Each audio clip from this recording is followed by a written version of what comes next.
Hey guys, Brooklyn Motorcycles here with a 7-month review of the Honda CBR500R, which this is a 2015 model, base, no ABS because I couldn't find one with ABS.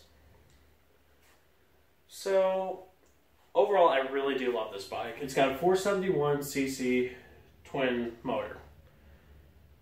The color is absolutely fantastic for me. Now, granted, when I bought this bike, I was hoping to find a 2016 model. Because but the headlights actually look a little bit better, and frankly, they still do in my opinion. But hey, I can only find a 15, so I ended up being really happy with my purchase, mainly because I ended up saving about $1,000. So, to get the complaints out of the way, there's only one or two actually that I'm really kind of pissed off about. But these are pretty broad. Well, the first one's pretty broad at least. First off is that the fuel economy indicator is absolute garbage. It's telling me that I'm getting like 50, 51 miles of the gallon, while in reality I'm getting closer to 70. That's pretty substantial because that also affects, from what I can tell, the fuel gauge as well. So only tell me that I'm low on fuel and I'll only end up needing like 3/4 of a tank and I still had a gallon left to go. Now, for overall on the highway, riding comfort, it's fantastic. Actually, my buddy who rode the bike home for me, because when I bought the bike, I didn't have my license. He said that the bike felt better than his Harley Softail, which, granted, Harleys aren't exactly known for being extremely comfortable, but you get the drift. I mean, a $5,400 or $6,000 motorcycle felt better than a $20,000 Harley. Says a lot. And the other complaint that I have is this mirror right here. Granted, I flip it up a lot whenever I store it in the back of my garage, but I'm going to stop doing that now because the screw is already getting kind of is for some reason just not working very well. And then I went to tighten it down, and the damn thing got stripped.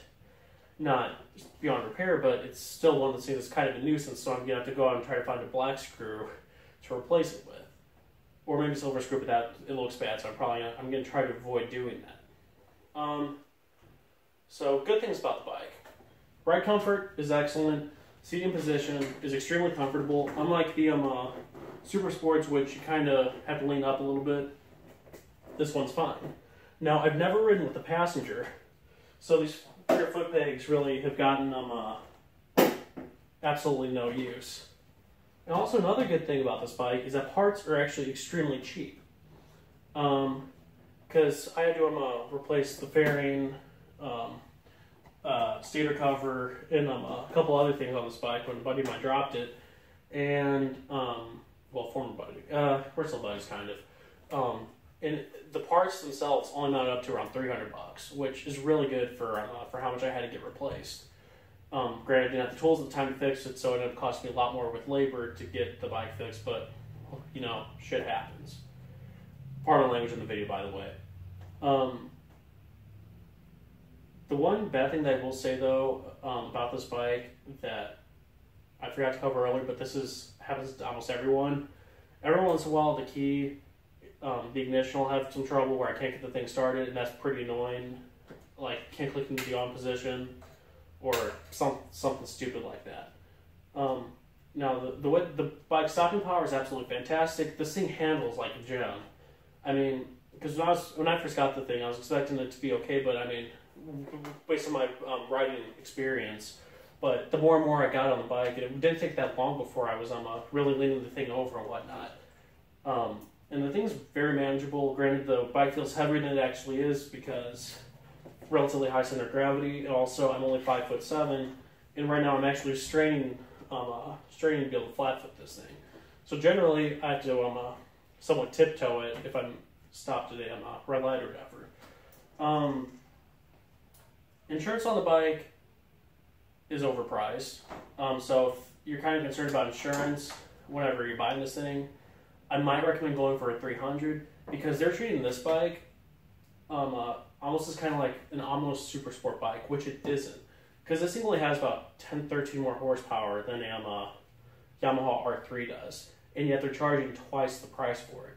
Just because it says 500R, which is frankly ridiculous. I mean, a buddy of mine has a CB500, and he's paying, I think it's around $10 less a month for insurance than I am.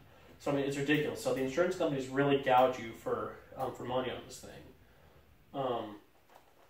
Now, granted, I haven't had any problems. I haven't had any real mechanical problems with it. Oil changes, oil changes. It's kind of a pain, but it's not too horrible. The one good thing about oil changes, though, on this thing is that you only have to do once a year or once every 8,000 miles, which is not something that most people can say about their bikes. For example, my dad's thinking about buying a bike, and almost every single bike he's looked at is requiring an oil change every 3,000 or every 4,000 miles. Maintenance on this guy is very low, and honestly, it's an absolutely fantastic beginner bike, which is what I bought it for.